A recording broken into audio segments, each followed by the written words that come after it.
I feel like this tank is basically the epitome of the American tank doctrine, where more guns means more firepower.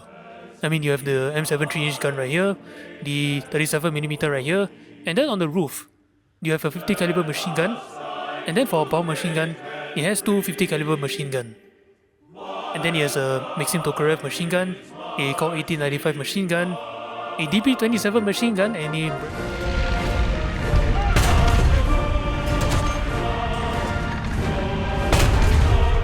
Yes, I'm the guy who knows how to destroy you.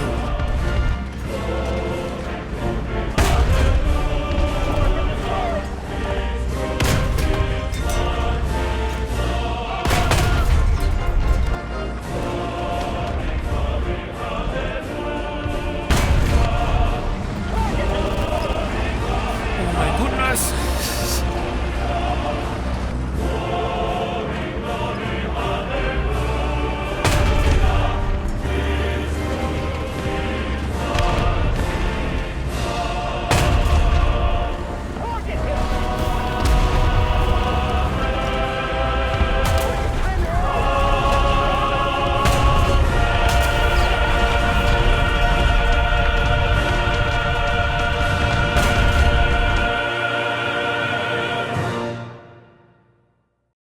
Hey guys, it's Jim here, welcome back to War Thunder.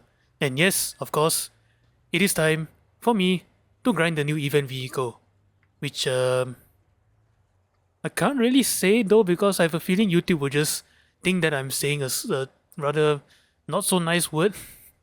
But anyway, I needed to grind it using Rentry and 4 vehicles, so what better way to start off the grind by playing one of the tanks that I really don't dare to say is my favorite tank anymore, given War Thunder's curses. The M6A1 Heavy tank. That's right, America has made heavy tanks that isn't the Jumbo. In fact, this thing's design started somewhere around 1938, 1939, just before the war started. But unfortunately, by 1941, 1942, when the US finally entered the war, it had a lot of issues and it ended up not seeing service at all. You know, by 1942, the Germans have been arming the tanks with the longer 75mm, as well as this thing has some teething issues, including one where the crewmen are actually awkwardly placed in this thing. And of course, a reliability issue, like, you see this engine right here, have you ever noticed how massive this thing is? Where apparently during the design phase, some genius thought it's a good idea to use a Wright G200 Cyclone engine.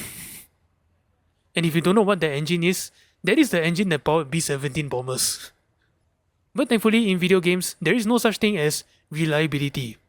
So, the M6A1 ended up becoming a very effective heavy tank. So effective in fact that the battle rating changes made this thing 5.0. Now the armor for 5.0 is unfortunately lacking a little bit, like 70mm right here. Even though it's sloped at some areas, it's really not that effective in bouncing most shells, especially at 5.0, as well as some of these areas up here.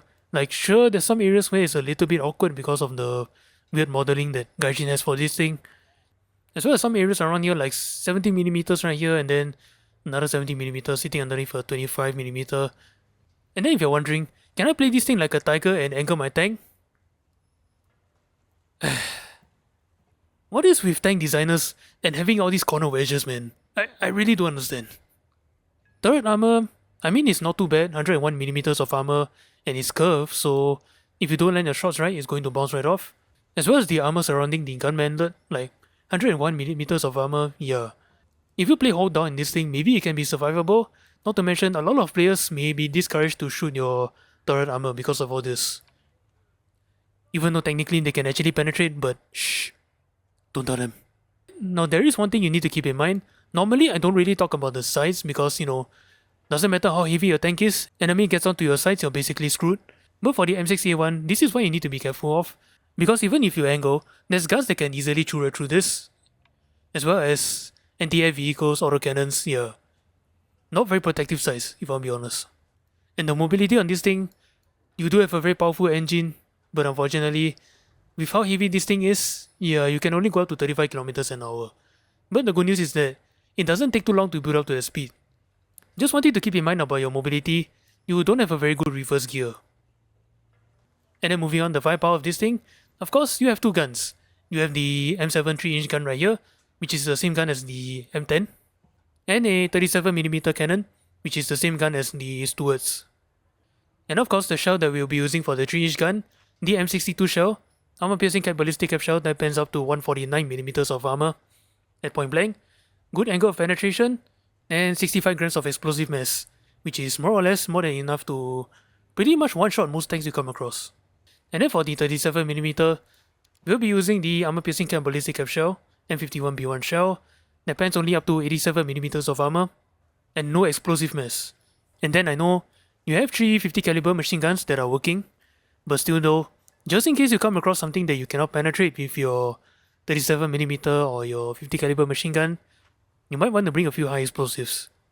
And then moving on the other aspects of the gun, you can carry up to 75 rounds of ammunition. For the love of God, please don't bring so many, because you are a motorized explosive accident waiting to happen. One of the bigger issues of having 2 guns in your tank, you have to bring ammo for both. Your reload is at 6.3 seconds, which is not too bad. Now granted, I am running expert crew on with maxed out leadership and weapon reloading, but 6.3 seconds is definitely very good. However, be very careful that it is still more than enough time for the enemy tank to push on and shoot you. Don't get too cocky with this thing in close quarters. Vertical guidance negative tank gun depression, which is pretty good. Targeting speed 17 degrees a second. I mean, it's not too bad. It's really not bad at all. Just that there has been moments where I wish my turret could rotate a little bit faster. Just a little bit. And of course, a gun stabilizer, because why not? And for the 37mm, you can carry up to 202 rounds of ammunition. Again, please bring less. You don't even need that many anyway.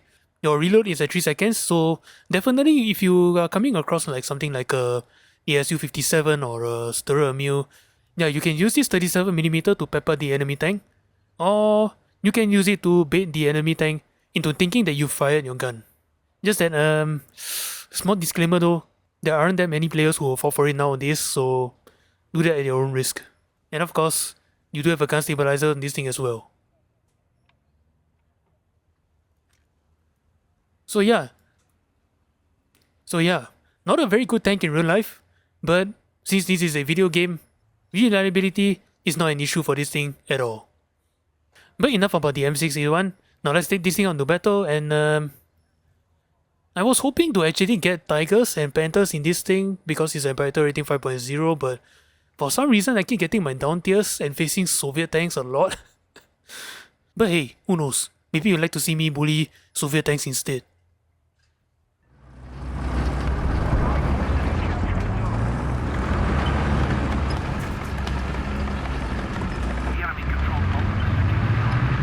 Oh no, I fucked up.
Fuck it.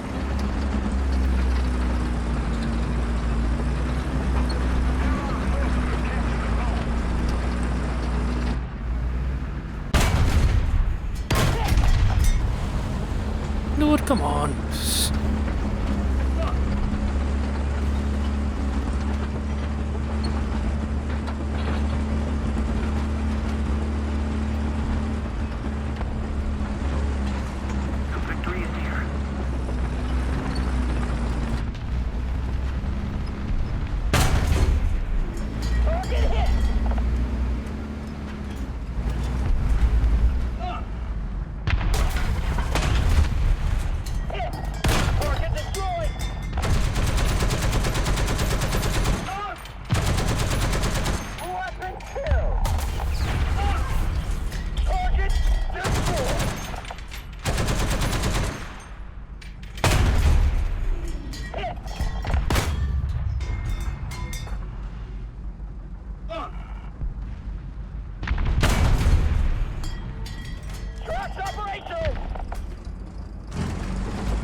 Not something I would get with.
Oh, dear me!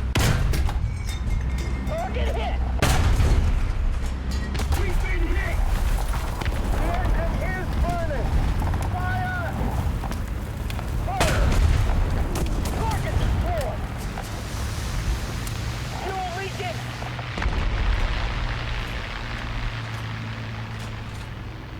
Up! We've been hit!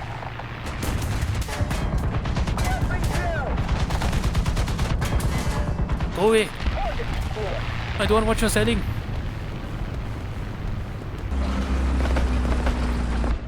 Allied forces have captured a zone.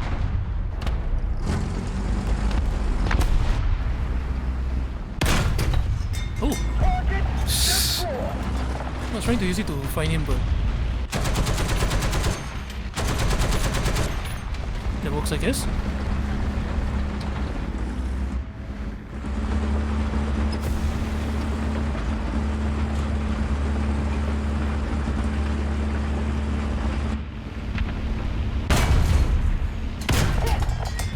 Target destroyed.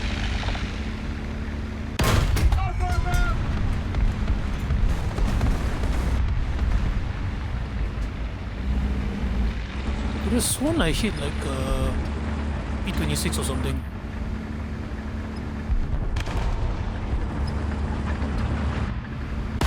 Oh no, I fucked up.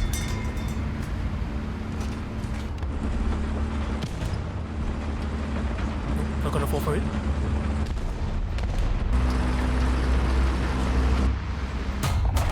We've been hit.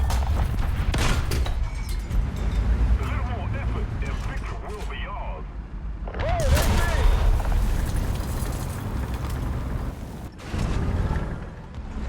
Enemy forces have captured that zone.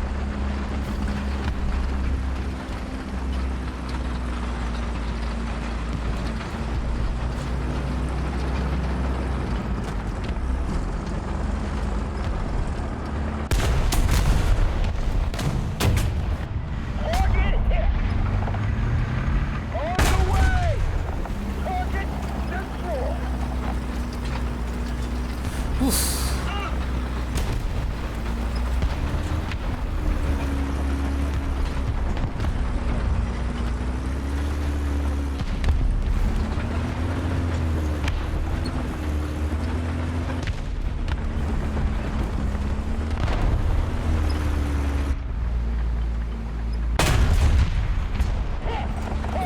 Get me back down!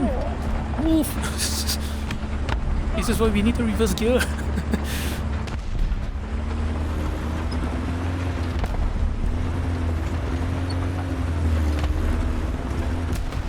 forces have captured a zone. The enemy is winning. The enemy has most of the strategic zones.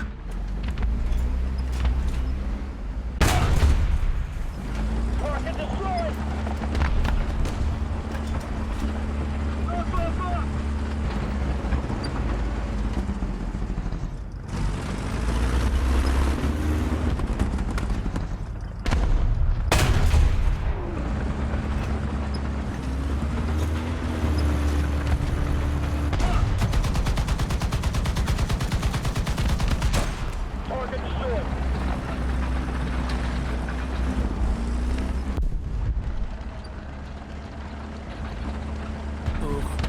mistake. Target destroyed.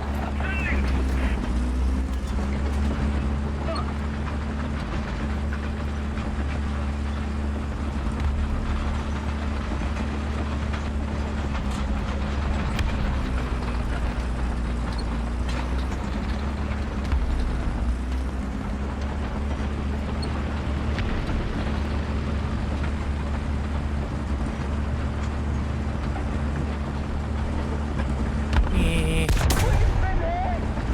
Allied forces have captured a zone.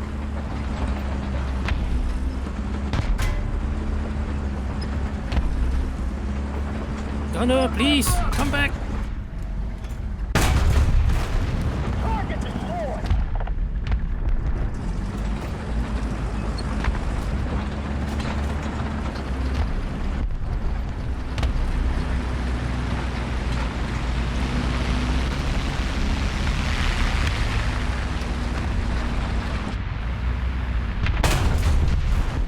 Target destroyed. I'm not going to say anything. Don't jinx it.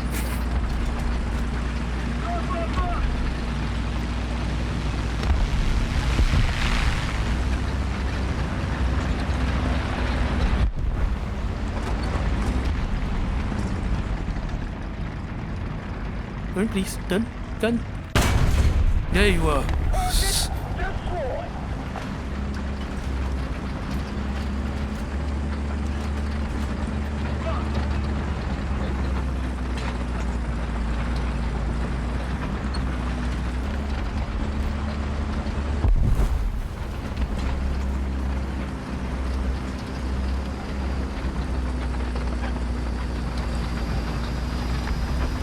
Oh, dear me. Target destroyed.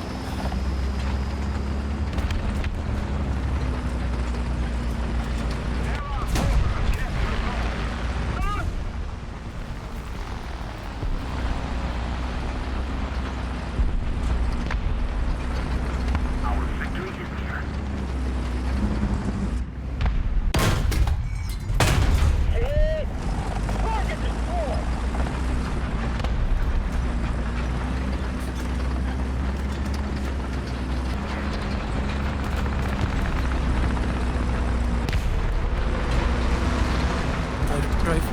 Drive.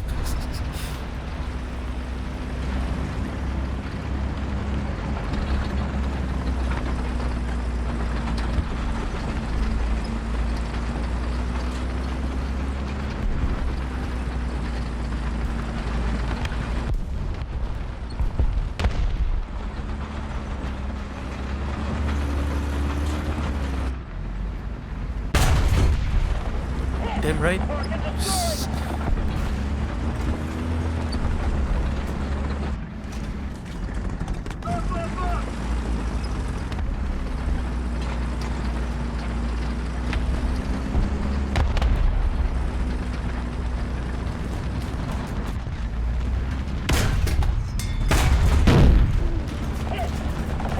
Goodness gracious.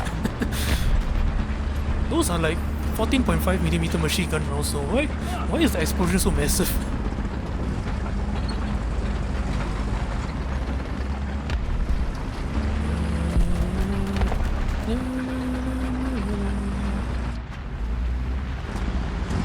You can have it.